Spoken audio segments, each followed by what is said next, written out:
மாதத்துக்கு உண்டான சிறப்புகளை பற்றி பார்ப்போம். வீடியோக்குள்ளே போகலாம்.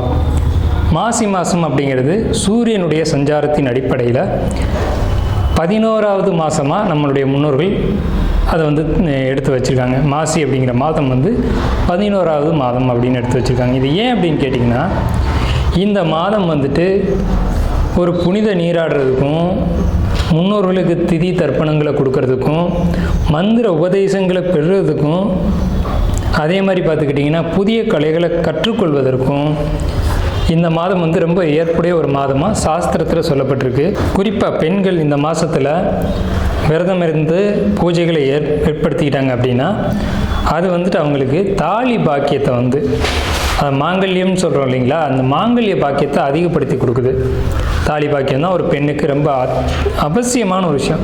அப்போ அந்த மாங்கல்யம்ன்ற விஷயம் இந்த மாசி மாதத்தில் சிறப்பான ஒரு இடம் பெறுது. மாசி மாதத்தில் தான் மாசி சிவன் ராத்திரி அப்படின்ற ஒரு விஷயம் வருது. மாசி மாதத்தில் இறை வழிபாடு இல்லாத நாட்களே கிடையாது. எல்லா 30 நாளுமே இறை வழிபாட்டுக்கு உகந்த நாட்கள் தான். அதில் இந்த ஹோலி பண்டிகை கொண்டாடுறதா இருக்கட்டும், சிவராத்திரியாக இருக்கட்டும், இந்த மாதிரி மாசி அமாவாசைக்கும் மாசி பௌர்ணமிக்கும் விசேஷங்கள் அதிகம்.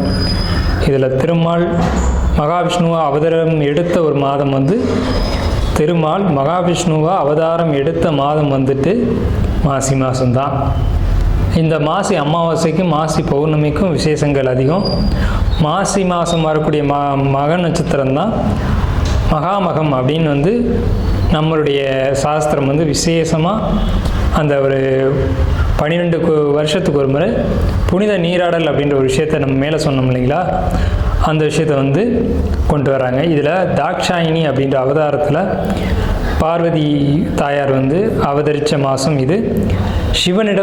சிவன் திருவிளையாடல் செய்ததும் சிவன் அவதாரம் எடுத்ததும் இந்த மாதத்தில் தான். சிவன் தான் தன்னுடைய திருமணத்தை பார்வதி தேவியை திருமணம் செய்து கொண்ட மாதம் இந்த மாசி மாதம். ஸோ இந்த மாதிரி எண்ணற்ற சொல்ல முடியாத ஏகப்பட்ட விசேஷங்களை கொண்ட மாசி மாதம். குறிப்பாக சொல்லணும்னா 12 மாதங்களுக்கும் 12 தனித்துவம் வாய்ந்த சிறப்புகள் உண்டு. இருந்த போதிலும் மாசி மாதத்துக்குன்னு உள்ள சிறப்புகளை நம்ம மேலே பார்த்துட்டோம். பரணி நட்சத்திரம் உங்களுக்கு மாசி மாத ராசி பலன்கள், பொதுவான ராசி பலன்கள். ஃபஸ்ட்டு நல்ல விஷயத்தை சொல்லிடுறேன்.